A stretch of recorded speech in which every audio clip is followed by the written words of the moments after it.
दोस्तों कितना मज़ा आएगा अगर हम अपनी एप्लीकेशन डेवलपमेंट कॉस्ट को कम करा सकें किसी भी डेवलपमेंट कंपनी से। लेकिन ये कम कराने वाली जब बात आती है ना, तो एप्लीकेशन डेवलपमेंट कॉस्ट को कम वो करा सकते हैं जिनको टेक्निकल नॉलेज होता है। आज इस वीडियो में मैं एपीआई के बारे में बात करने वाला हूँ।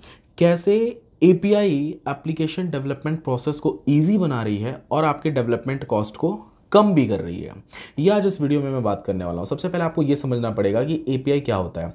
और देखो, ये वीडियो को पूरा एंड तक देखो, बिकॉज आप अगर एप्लीकेशन डेवलपमेंट के बारे में सोचते हो या फिर आपका कुछ ऐसा आइडिया है, भविष्य में आप कुछ एक यूनिक आइडिया के साथ अपने एप्लीकेशन को लॉन्च करना चाहते हो मार्केट में, तो एपीआई के बारे में समझना आपको बहुत ज़्यादा ज़रूरी है। सबसे पहले हम ये समझते हैं कि एपीआई क्या होता है। Application programming interface.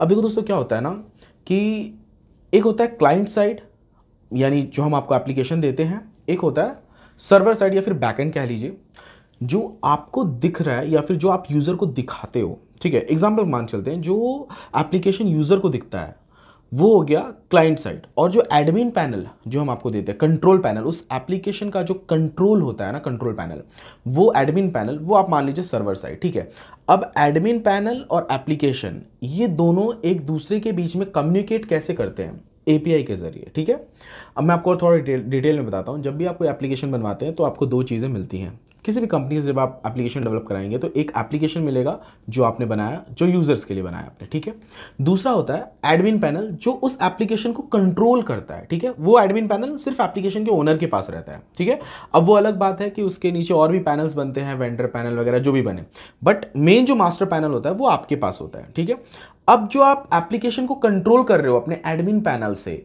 ये कंट्रोल कैसे कर पा रहे हो? ये एपीआई के जरिए होता है। ठीक है, एप्लीकेशन प्रोग्रामिंग इंटरफेस, इस चीज को अच्छे समझिए।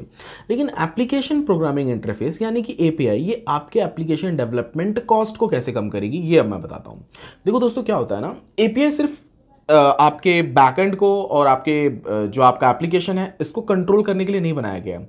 आप अपने एप्लीकेशन में थर्ड एपीआई भी, मतलब थर्ड पार्टी एपीआई भी यूज कर सकते हो। एग्जांपल के तौर पे, अगर आपको अपने एप्लीकेशन डेवलपमेंट में यूट्यूब पे जो आप वीडियो डालते हो वो दिखाना है, तो उसके लिए अगर आप ऐसा करोगे कि आप YouTube पे भी वीडियो डाल रहे हो और उस वीडियो को अलग से अगर आपको अपलोड करना पड़ रहा है अपने एप्लीकेशन में, तो यहाँ पे क्या हो रहा है कि एक तो सर्वर खर्चा आपका बढ़ेगा यहाँ पे, दूसरा डबल मेहनत लग रही है। लेकिन इस चीज़ को आसान कर देता है एपीआई। YouTube के एपीआई को, YouTube का वीडियो एपीआई है जो कि ओपन सोर्स है। आप अपने एप्लीकेशन में अगर आप उसे इंप्लीमेंट कर देते हो तो जो वीडियो आपने डाला अपने चैनल पे, वो आपको अपने एप्लीकेशन में लोगों को आप दिखा पाओगे। ठीक है, अब यही चीज़ होती है वेबसाइट या फिर और मतलब ये मैंने छोटा सा एग्जांपल दिया। अभी मान के चलिए आपने कोई ऐसा एप्लीकेशन बनाया जहां पे आप लाइव मतलब वीडियो कॉल पे बात कर रहे हो या फिर लाइव कॉलिंग कर रहे हो, या फिर आपने एक ऐसा एप्लीकेशन बनाया जहां पे आप लोगों की हेल्प कर रहे हो कॉलिंग के थ्रू। ठीक है, तो वहां पे अगर आप कॉलिंग का पूरा फंक्शनैलिटी इंप्लीमेंट करोगे तो वो ज़्यादा समय लगेगा, ज़्यादा कॉस्ट लगेगा, बिकॉज ज़्यादा टाइम लगेगा तो डेवलपर्स को आपको ज़्यादा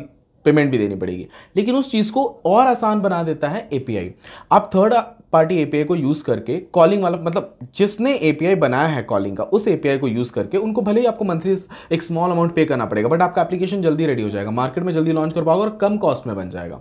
एक और एग्जांपल देता हूं, जैसे ड्रीम 11 जैसे एप्लीकेशन होते हैं। अभी ड्रीम 11 बहुत बड़ा ऐप है। ठीक है, तो ड्रीम 11 जैसे जब एप्लीकेशन बनते हैं ना, फैंटेसी एप्लीकेशन, उसमें क्या होता है कि उसमें जो स्कोर्स चल रहे होते हैं या उसमें जो भी अब फटाफट जो अपडेट होता है, इन सब चीज़ के लिए हमें एपीआई यूज करना पड़ता है। पर अगर हम एपीआई यूज नहीं करेंगे तो क्या करना पड़ेगा? एक तो हमें उसको पूरा हार्ड कोडिंग करना पड़ेगा, प्लस उसके लिए आपको एक अलग से टीम रखनी पड़ेगी उसको मैनेज करने के लिए। एक और छोटा सा एग्जांपल देता हूं। मान के चलिए एक आपने एक ऐसा एप्लीकेशन, एजुकेशन ऐप बनाया है जहां पे आप 10th से रिलेटेड सारे नोट्स, पीडीएफ, वीडियोस वगैरह प्रोवाइड कर रहे हो। आप अकेले प्रोवाइड कर रहे हो, लेकिन आप उसी का एपीआई बना के अदर एप्लीकेशंस को बेच भी सकते हो। तो एपीआई का दोस्तों बहुत ज्यादा फायदा है। जो एपीआई रहता है वो पब्लिकली भी रहता है, प्राइवेटली भी बनाया जाता है, डिस्ट्रीब्यूट भी किया जाता है, कुछ स्पेसिफिक कंपनियों के लिए बनाया जाता है। तो एपीआई के बहुत ज़्यादा फायदे होते हैं।